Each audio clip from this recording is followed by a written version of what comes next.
আমরা অঙ্কটির ঘ প্রশ্ন দেখি কি বলা আছে, উক্ত লেনদেন ধারা প্রমাণ করো যে এ equal to L plus E.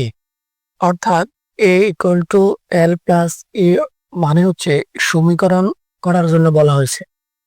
তো এক্ষেত্রে সমীকরণ করার জন্য আমরা জাবেদাগুলো নিচে রাখলাম সমীকরণ বোঝানোর সুবিধার্থে।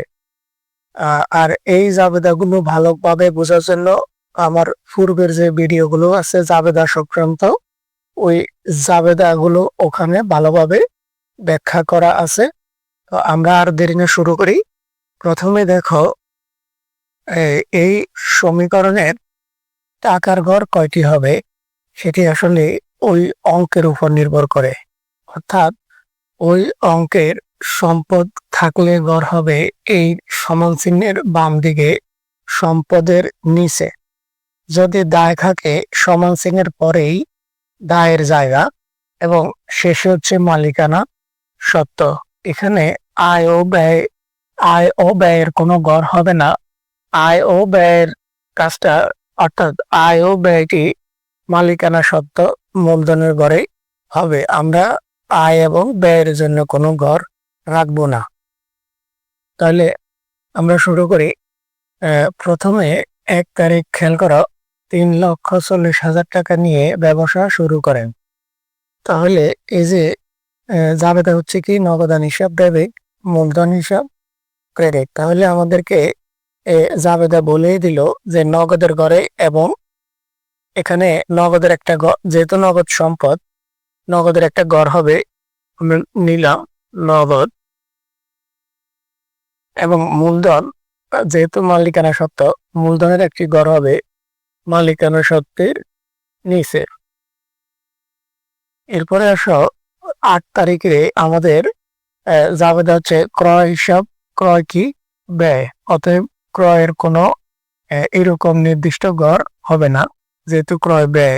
এক কথায় বললে আয় এবং ব্যয়ের নামে কোনো ঘর হবে না। আয় এবং ব্যয়ের টাকা মূলধনের ঘরে হবে। তাহলে আসো দায় হবে পাওনাদার। তাহলে এই যে পাওনাদার, দায় কোন জায়গায়, এলের নিচে পাওনাদার। এরপর আমরা যদি 15 তারিখ দেখি, ব্যাংক হচ্ছে সম্পদ। তাহলে ব্যাংকের একটি ঘর হবে সম্পদ পাশে। এরপরে আসো বিক্রয় কি আয়ের কোনো ঘর এখানে রাখা হবে না।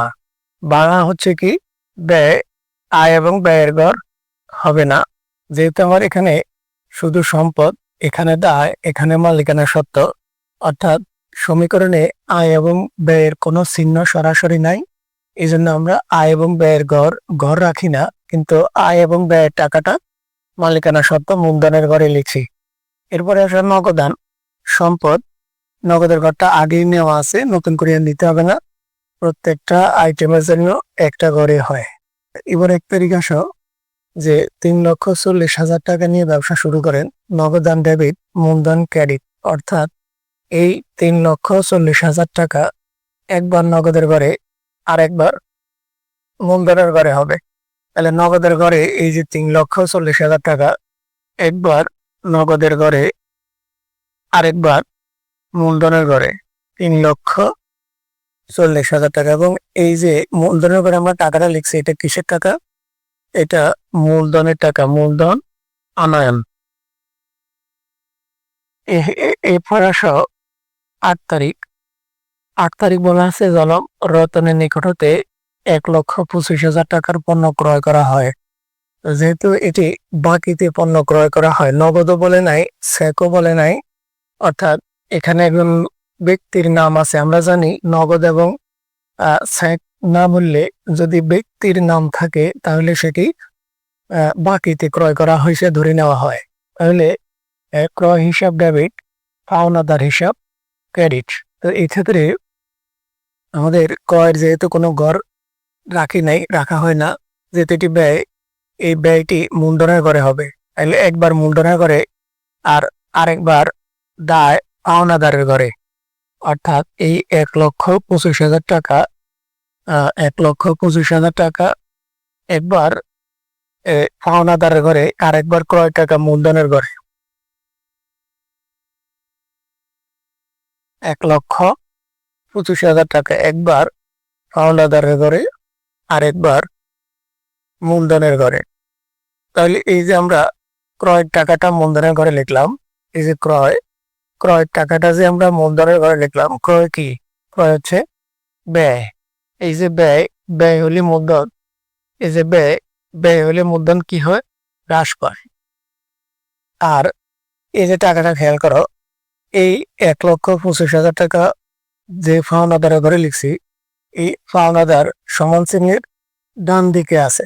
আর সমান চিহ্নের ডান দিকে মানে হচ্ছে মনে করো ক্রেডিট দিকে আছে, এটা ডেবিট মনে করো। এই সমান চিহ্নের বাম পাশ ডেবিট, ডান পাশ ক্রেডিট।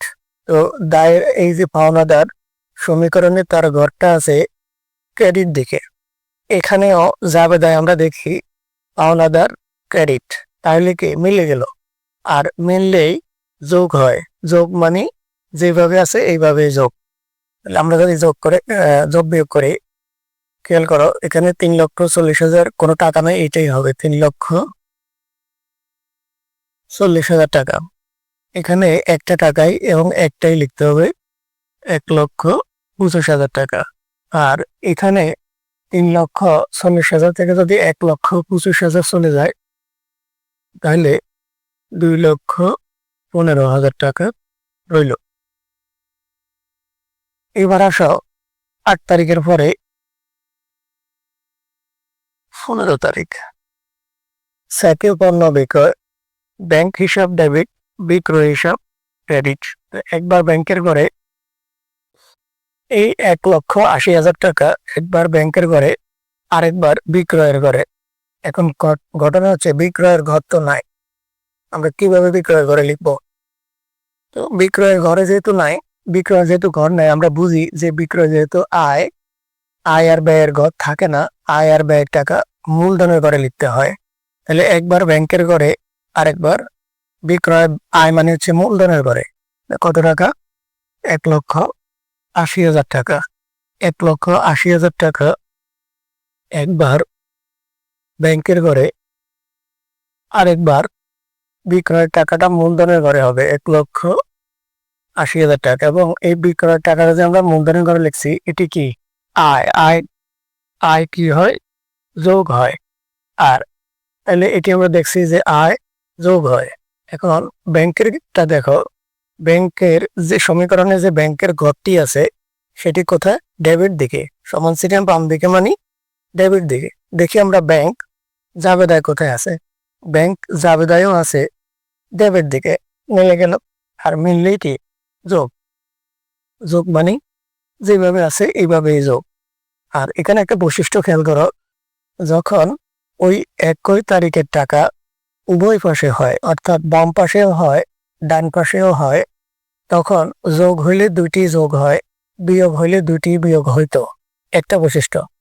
আর আরেকটা বৈশিষ্ট্য দেখো, যখন একই টাকা, একই তারিখের টাকা একদিকে হয়, হয় ডান দিক নতুবা বাম দিক, অর্থাৎ একদিকে হয়, একদিকে হলে একটি যোগ হইলে আরেকটি বিয়োগ হয়। এটি যদি বিয়োগ হইতো তাহলে এটি যোগ হইতো। এই বৈশিষ্ট্যটা মাথায় রাখবা, যখন ভুল হওয়ার সম্ভাবনাটা কমে যায়, যদি মনে রাখতে পারো। এবার আমরা টাকাগুলো বসাই। যোগফল এখানে 3,40,000 টাকা, এখানে 1,80,000 আছে, 1,80,000 টাকা, 1,25,000 টাকা, এখানে 5 8 থেকে 9, 3,95,000 টাকা। এবার আসো তোমার 20 তারিখ লেনদেন নয়, যেগুলো লেনদেন নয় এগুলো সমীকরণে হয় না, কারণ এগুলো এক কথায় আমি বলবো আর্থিক অবস্থার পরিবর্তন করে না। আর আর্থিক অবস্থার পরিবর্তন না হইলে সমীকরণে আসার প্রশ্নই ওঠে না। এরপরে আসো 30 তারিখ, বাড়ি ভাড়া প্রদান। এখানে বাড়ি ভাড়া বলতে আসলে দোকান ভাড়া, যদিও হিসাব বিজ্ঞানের ভাষায় বাড়ি ভাড়া বলে, কিন্তু আসলে এটি দোকান ভাড়া, অর্থাৎ ব্যবসা প্রতিষ্ঠানেরই ভাড়া, খরচ। তো সেক্ষেত্রে ভাড়া ডেবিট, নগদান ক্রেডিট। তো ভাড়া তো ব্যয় তো মূলধনের ঘরে হবে, তাহলে একবার মূলধনের ঘরে আর নগদের ঘরে একবার, তাহলে কত টাকা? 16,000 টাকা একবার নগদের ঘরে 15,000। আরেকবার যেহেতু ভাড়া ব্যয় ব্যয় কোন ঘরে হয়, মূলধনের ঘরে 15,000 টাকা। এখন যোগ বিয়োগ, এটা যেহেতু ব্যয়, ভাড়া যেহেতু ব্যয়, ব্যয় বিয়োগ হয়। আর নগদের যে ঘরে যা 15,000 টাকা লিখছি, এই নগদের ঘরটা সমীকরণে আছে ডেবিট দিকে, বাম দিকে মানে ডেবিট দিকে, কিন্তু জাবেদায় দেখা যায় নগদান আছে ক্রেডিট, মিলে নাই, আর না মিললে বিয়োগ। আর আমরা দেখছি যখন উভয় পাশে হয় যোগ হইলে দুইটি যোগ হয়, যখন উভয় পাশে হয় বিয়োগ হইলে দুইটি বিয়োগ হয়, বাস মিলে গেল। এবার আমরা যদি যোগ বিয়োগ করি, 3,40,000 থেকে 15,000 গেলে 3,25,000 টাকা, 1,80,000 টাকা, 1,25,000 টাকা, আর এখানে 15,000 গেলে 3,80,000 টাকা। এই হলো আমাদের আইনটি শেষ। এবার আমরা কি করব, যোগ বিয়োগটা দেখবো যে উভয় পাশ সমান আছে কিনা। হ্যাঁ, অঙ্কের দোনো পাশ, অর্থাৎ এখানে 4,00,000 5,00,000 কত হয়, 4,00,000 5,05,000। যদি আমরা বাম পাশ যোগ করি, 3,25,000 আর 1,80,000 কত হয়, 5,05,000। আর ডান পাশ যদি আমরা যোগ করি, 3,80,000 আর 1,25,000, হ্যাঁ ডান পাশ, তাহলে 4,00,000 5,00,000 5,000, অর্থাৎ উভয় পাশ মিলে গেল।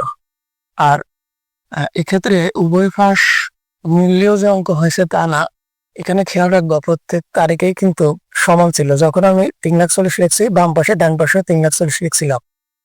আর যখন একই পাশে হয়েছে একটি যোগ একটি বিয়োগ, মানে এখানে শূন্য হয়ে গেছে, বা কোনোটি কোনো পাশ এই পাশে যখন শূন্য কিছুই নাই, এ পাশে একটা যোগ একটা বিয়োগ মানে অটোমেটিক শূন্য হয়ে গেছিল, অর্থাৎ প্রত্যেক তারিখেই সমান থাকে, সেটা মাথায় রাখবা।